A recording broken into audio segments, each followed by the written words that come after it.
नमस्कार. आज आपण दोन मोठ्या देशांबद्दल बोलणार आहोत, भारत आणि ब्राझील. हो. आणि हे दोन्ही देश म्हणजे वरवर पाहता खूप सारखे वाटतात. दोन्ही विकसनशील आहेत, मोठे आहेत. अगदी. भविष्यात जागतिक पटलावर महत्वाची भूमिका बजावणारे देश आहेत हे. पण जेव्हा आपण त्यांच्या लोकसंख्येच्या आकड्यांमध्ये खोलवर जातो, तेव्हा दोन पूर्णपणे वेगळी जगं समोर येतात. दोन वेगळ्या कहाण्या दिसतात. बरोबर. आणि आज आपण त्याच कहाण्या उलगडणार आहोत. ही फक्त आकडेवारी नाही, तर हे त्या देशांच्या सामाजिक आणि आर्थिक भवितव्याचं एक चित्र आहे. हो, आपण हेच समजून घेणार आहोत की लोकसंख्या म्हणजे फक्त एक आकडा नसतो. ते एक संसाधन कसं आहे, एक संधी कशी आहे आणि कधीकधी एक आव्हान कसं बनू शकतं. आपण लोकसंख्येची घनता, तिचं वितरण, स्त्री-पुरुष प्रमाण, वयोगट आणि आयुर्मान या सगळ्या पैलूंवर नजर टाकूया. आणि यातून या दोन देशांची भविष्यातली दिशा काय असू शकते याचा अंदाज घेऊया. चला तर मग सुरुवात आकड्यांपासूनच करूया, कारण तेच खूप काही सांगतात. 2011 मध्ये भारताची लोकसंख्या होती 121 कोटी. आणि 2010 मध्ये ब्राझीलची होती साधारण 19 कोटी. म्हणजे जगात भारत दुसऱ्या क्रमांकावर आणि ब्राझील 5व्या. हो, पण खरी गंमत इथे नव्हे. खरी गंमत सुरू होते जेव्हा आपण या लोकसंख्येला त्यांच्या देशाच्या क्षेत्रफळाच्या संदर्भात बघतो. अच्छा. भारताने जगाच्या एकूण जमिनीपैकी फक्त 2.41% भाग व्यापलाय. फक्त 2.41%. आणि या एवढ्याशा जागेवर जगाची किती लोकसंख्या राहते? तब्बल 17.5%. काय? म्हणजे जगाच्या 17.5% लोकांसाठी फक्त 2.25% जमीन. अगदी. आता याउलट ब्राझीलचं बघा. ब्राझीलने जगाचा 5.6% भूभाग व्यापलाय, म्हणजे भारताच्या दुप्पट. आणि लोकसंख्या? तिथे जगाची फक्त 2.28% लोकसंख्या राहते. म्हणजे दुप्पट जागेवर भारतापेक्षा खूप कमी लोक. हो, आणि यामुळेच लोकसंख्येच्या घनतेमध्ये म्हणजे डेन्सिटीमध्ये जमीन आसमानाचा फरक पडतो. किती फरक आहे नक्की? भारताची सरासरी लोकसंख्या घनता आहे प्रति चौरस किलोमीटर 382 व्यक्ती. 382. ठीक आहे, किलोमीटर. एक मिनिट. 382 विरुद्ध 23. म्हणजे असं समजूया की एका मोठ्या हॉलमध्ये जिथे भारतात 382 लोक उभी आहेत, तिथे ब्राझीलमध्ये फक्त 23. हो, अगदी तसंच. ह्या एका आकडेवारीवरून संसाधनांवर किती प्रचंड ताण असेल याचा अंदाज येतो. हो ना. पाणी, जमीन, जंगलं, प्रत्येक गोष्टीवर. भारताला प्रत्येक चौरस किलोमीटरमध्ये 382 लोकांसाठी सोयीसुविधा द्यायच्या आहेत. आणि ब्राझीलला फक्त 23 लोकांसाठी. आव्हान किती वेगळं आहे बघा. हे तर अविश्वसनीय आहे. पण मग ही सगळी लोकसंख्या देशात सगळीकडे सारखी पसरलेली आहे का? की काही ठिकाणी प्रचंड गर्दी आणि काही ठिकाणी मोकळं मैदान? नाही, हा खूप महत्वाचा मुद्दा आहे. दोन्ही देशांमध्ये लोकसंख्येचं वितरण खूप असमान आहे. आधी भारताचं सांगा. भारतात जिथे सुपीक जमीन आहे, म्हणजे उत्तर भारतातलं गंगेचं मैदान, जिथे पाण्याची सोय आहे, उद्योगधंदे आहेत. मुंबई, दिल्ली, कोलकाता, पुणे ह्यांसारखी शहरं. बरोबर. तिथे लोकसंख्येची घनता प्रचंड वाढलेली दिसते. कारण तिथे जगणं सोपं आहे, रोजगार आहे. आणि जिथे परिस्थिती प्रतिकूल आहे, म्हणजे डोंगर, वाळवंट. अगदी. हिमालयातले पर्वतीय प्रदेश, राजस्थानचं वाळवंट किंवा ईशान्य भारतातली घनदाट जंगलं, इथे सोयीसुविधा कमी असल्यामुळे लोकसंख्या खूपच विरळ आहे. अच्छा. आणि ब्राझीलमध्येही असंच काहीच आहे का? हो, तिथे तर ही विभागणी आणखी स्पष्ट दिसते. ब्राझीलची जवळपास सगळी लोकसंख्या म्हणजे 90% लोकसंख्या देशाच्या पूर्वेकडच्या किनारपट्टीवर राहते. फक्त किनारपट्टीवर? हो, किनारपट्टीच्या साधारण 300 किलोमीटर रुंदीच्या पट्ट्यात. विशेषतः साओ पावलो आणि रियो दी जानेरो या शहरांच्या आसपासचा जो आग्नेय भाग आहे तो सर्वाधिक दाट वस्तीचा आहे. आणि बाकीच्या देशाचं काय? तो जवळपास रिकामा आहे का? बऱ्याच अंशी हो. खास करून ॲमेझॉन नदीच्या खोऱ्याचा प्रचंड मोठा भाग. तिथे का नाही राहत लोक? तिथे हवामान खूप प्रतिकूल आहे. वर्षभर पाऊस, घनदाट जंगलं, दळणवळणाची सोय नाही. त्यामुळे मानवी वस्तीसाठी नैसर्गिक मर्यादा येतात. म्हणजे तो भाग जगातल्या सगळ्यात कमी लोकसंख्या असलेल्या प्रदेशांपैकी एक आहे. अगदी. ब्राझीलचा मध्य आणि पश्चिम भागही याच कारणांमुळे खूप कमी लोकसंख्येचा आहे. म्हणजे दोन्ही देशांमध्ये एक प्रकारे विकासाची बेटे तयार झाली आहेत जिथे लोक एकवटली आहेत. आणि या असमान वितरणामुळे मग समाजाच्या रचनेवरही परिणाम होत असणार. हो, नक्कीच. म्हणजे या लोकसंख्येत स्त्रिया किती, पुरुष किती, तरुण किती, वृद्ध किती. इथे भारत आणि ब्राझीलमध्ये एक मोठं आश्चर्य दडलेलं आहे असं मी ऐकलंय. सुरुवात लिंग गुणोत्तराने करूया. हो, लिंग गुणोत्तर म्हणजे दर 1000 पुरुषांमागे स्त्रियांची संख्या.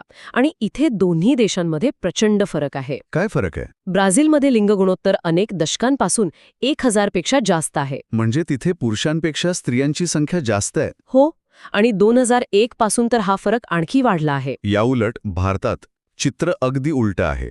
इथे पुरुषांची संख्या स्त्रियांपेक्षा जास्त आहे. हो, 1991 नंतर लिंग गुणोत्तरात थोडी वाढ झाली असली तरी हे प्रमाण नेहमीच एक चिंतेचा विषय राहिला आहे. आणि याचे सामाजिक परिणामही खूप गंभीर असू शकतात, नाही का? अगदी. हे फक्त आकडे नाहीत. जेव्हा समाजात पुरुषांची संख्या स्त्रियांपेक्षा खूप जास्त होते तेव्हा त्याचे खूप गंभीर परिणाम होतात. म्हणूनच आपल्या स्रोतांमध्ये मुलगी वाचवा, मुलगी शिकवा या विचाराची देशाला किती गरज आहे हे अधोरेखित केलं आहे. हे खरंच विचार करायला लावणारं आहे. आता वयोगटाच्या रचनेकडे वळूया. मला वाटतं इथेच या दोन देशांच्या भविष्याची खरी कहाणी दडली आहे. याला लोकसंख्येचा मनोरा किंवा पॉप्युलेशन पिरॅमिड म्हणतात ना? बरोबर. आणि दोन्ही देशांचे मनोरे पाहिले की एक गोष्ट लगेच लक्षात येते. भारताचा मनोरा तळाशी खूप रुंद आहे. म्हणजे तिथे लहान मुलं आणि तरुण वयोगटातल्या लोकांची संख्या प्रचंड आहे. आणि ब्राझीलचा? ब्राझीलचा मनोरा मधल्या भागात जास्त रुंद आहे आणि त्याचा तळ हळूहळू अरुंद होतोय. याचा सोप्या भाषेत अर्थ काय होतो? सोप्या भाषेत सांगायचं तर भारत हा जगातल्या सर्वात तरुण देशांपैकी एक आहे. आपल्याकडे काम करू शकणाऱ्या वयोगटातली म्हणजे 15 ते 59 वर्ष लोकांची संख्या जगात सगळ्यात जास्त आहे. यालाच डेमोग्राफिक डिव्हिडंड म्हणतात ना? अगदी. लोकसंख्याशास्त्रीय लाभांश ही एक प्रचंड मोठी संधी आहे. आणि ब्राझील? ब्राझीलची लोकसंख्या हळूहळू वृद्धत्वाकडे झुकत आहे. तिथे 80 वर्षांपेक्षा जास्त वयाच्या लोकांची टक्केवारी भारतापेक्षा खूप जास्त आहे. त्यांची लोकसंख्या आपल्यापेक्षा जास्त वेगाने प्रौढ होत आहे. म्हणजे एका बाजूला भारत जगातली सगळ्यात मोठी तरुण कर्मचाऱ्यांची फौज उभी करतोय, तर दुसऱ्या बाजूला ब्राझीलला त्यांच्या निवृत्त होणाऱ्या नागरिकांची काळजी घ्यावी लागणार आहे. ही दोन देशांच्या भविष्यासाठी पूर्णपणे वेगळी आव्हानं आहेत. हो, भारतासाठी ही मोठी संधी आहे, पण एक आव्हान सुद्धा आहे.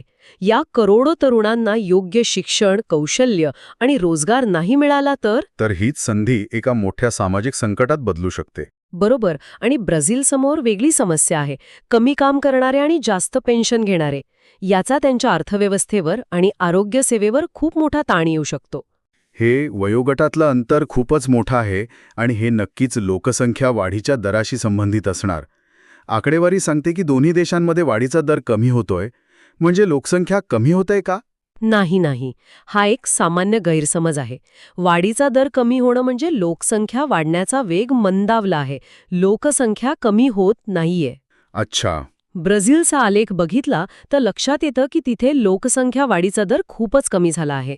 असा अंदाज आहे की पुढच्या 2 दशकात तिथे लोकसंख्या वाढणं जवळपास थांबेल. आणि भारताची स्थिती काय? इथेही वेग मंदावलाय पण. हो, भारतातही वाढीचा दर कमी होतोय, पण आपली मूळ लोकसंख्या इतकी प्रचंड आहे की मंदावलेल्या वेगानेही आकडा खूप मोठा वाढतो. उदाहरणार्थ? 2001 ते 2011 या एकाच दशकात भारताची लोकसंख्या 18.2 कोटींनी वाढली. 1 मिनिट थांबा. 18.2 कोटी 10 वर्षात? हो. म्हणजे आपण 10 वर्षात एक अख्खा ब्राझील देश आपल्या लोकसंख्येत जोडला. अगदी. हाच मुद्दा आहे. हे अविश्वसनीय आहे. विकासाच्या योजनांवर, नोकऱ्यांवर, घरांवर किती मोठा ताण येत असेल. नेमका हाच मुद्दा आहे. जरी दर कमी झाला असला तरी दरवर्षी आपल्या लोकसंख्येत होणारी वाढ ही अनेक लहान देशांच्या एकूण लोकसंख्येपेक्षा जास्त असते. या सगळ्याचा परिणाम लोकांच्या सरासरी आयुष्यावरही होत असेल. म्हणजे आयुर्मान. यात कोण पुढे आहे? इथे ब्राझील भारतापेक्षा पुढे आहे.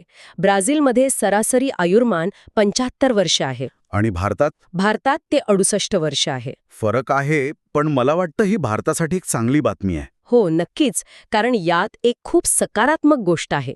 1960 मध्ये भारतीयांचं सरासरी आयुर्मान 41 वर्षांपेक्षाही कमी होतं. फक्त 41 वर्ष? हो, तिथून 68 वर्षांपर्यंतचा हा जो प्रवास आहे तो आपल्या आरोग्य सुविधांमधली प्रगती, वैद्यकीय क्षेत्रातला विकास याचं प्रतीक आहे.